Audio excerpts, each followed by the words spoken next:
प्रवेश कर रहा हूं। वर्ष 2025 को मैं 100 वर्ष का हो जाऊंगा।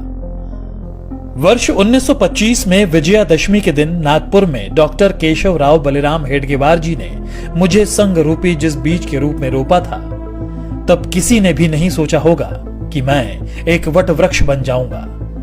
आज इस वट वृक्ष की कई शाखाएं राष्ट्र निर्माण कार्य में लगी हुई हैं। संघ के प्रथम सरसंघचालक हेडगेवार जी ने अपने घर पर 17 लोगों के साथ गोष्ठी में मेरे गठन की योजना बनाई थी। इस बैठक में हेडगेवार जी के साथ विश्वनाथ केलकर, भावजी कावरे, अण्णा साहने, बालाजी हुद्दार, बापूराव भेदिया आदि लोग मौजूद थे। मेरा क्या नाम होगा, क्या कार्य होंगे, सब कुछ समय के साथ धीरे धीरे तय होता गया। उस वक्त हिंदुओं को सिर्फ संगठित करने का विचार था। यहां तक कि संघ का नामकरण राष्ट्रीय स्वयंसेवक संघ भी 17 अप्रैल 1926 को तय हुआ। इसी दिन हेडगेवार जी को सर्वसम्मति से संघ प्रमुख चुना गया, लेकिन सरसंघचालक वे नवंबर 1929 में बनाए गए। मेरे नाम के अस्तित्व में आने से पहले 3 नामों पर विचार मंथन हुआ, जो थे राष्ट्रीय स्वयंसेवक संघ, जरीपटका मंडल और भारतोद्वारक मंडल, जिसके लिए बाकायदा वोटिंग भी हुई।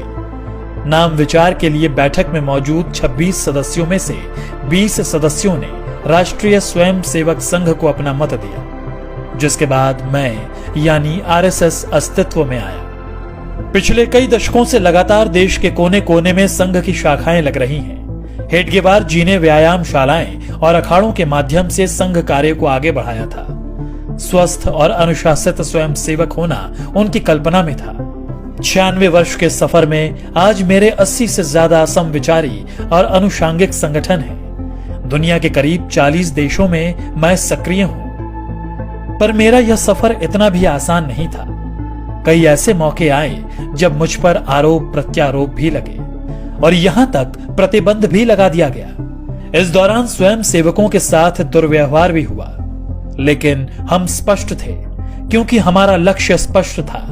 हम सम और विषम परिस्थितियों में एक समान बढ़ते रहे क्योंकि लक्ष्य बड़ा था। संघ के विरुद्ध दुष्प्रचार के बावजूद समाज का एक बहुत बड़ा वर्ग ऐसा भी था जो संघ के समर्पण को देख रहा था और समझ भी रहा था। यही कारण था कि जिस परिवार को संघ के स्वयंसेवकों की मदद किसी न किसी रूप में मिली, वह सदैव के लिए संघ का हो गया।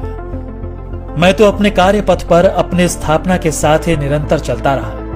आजादी मिली, लेकिन विभाजन की विभीषिका के रूप में दर्द भी मिला। रास्ते कठिन थे, मगर मैं रुका नहीं। अपने राष्ट्र और सनातन सुरक्षा के लिए मैंने तब भी 3000 कैंप्स लगाए और अपने बंधु भगिनियों के साथ चला। वर्ष 1962 में जब चीन ने धोखे से देश पर हमला कर दिया, तब मेरे परिवार के स्वयंसेवकों ने बखूबी अपना राज्य धर्म निभाया और जान पर खेलकर सरहदी इलाकों में रसद पहुंचाने में सेना की मदद की। इससे प्रभावित होकर तत्कालीन प्रधानमंत्री नेहरू ने 1963 में गणतंत्र दिवस की परेड में संघ को आमंत्रित किया। स्वयंसेवकों ने उस गणतंत्र दिवस की परेड में पूर्ण गणवेश के साथ भाग लिया और अपनी सादगी सात्विकता से सबको अवगत कराया था। इसके बाद वर्ष 1965 में पाकिस्तान से युद्ध के दौरान भी स्वयंसेवकों ने महत्वपूर्ण भूमिका निभाई। तमाम विरोध और सभी कठिनाइयों के साथ संघ अपने पथ पर निरंतर आगे बढ़ता रहा। आपदा हो या युद्ध, मेरा संकल्प भारत समर्पित। कभी 25 स्वयंसेवकों से शुरू हुआ संघ आज विशाल संगठन के रूप में स्थापित है। बिना स्वार्थ, तन मन धन से दिन रात राष्ट्र सेवा, मानव सेवा में स्वयं सेवक जुटे हुए हैं।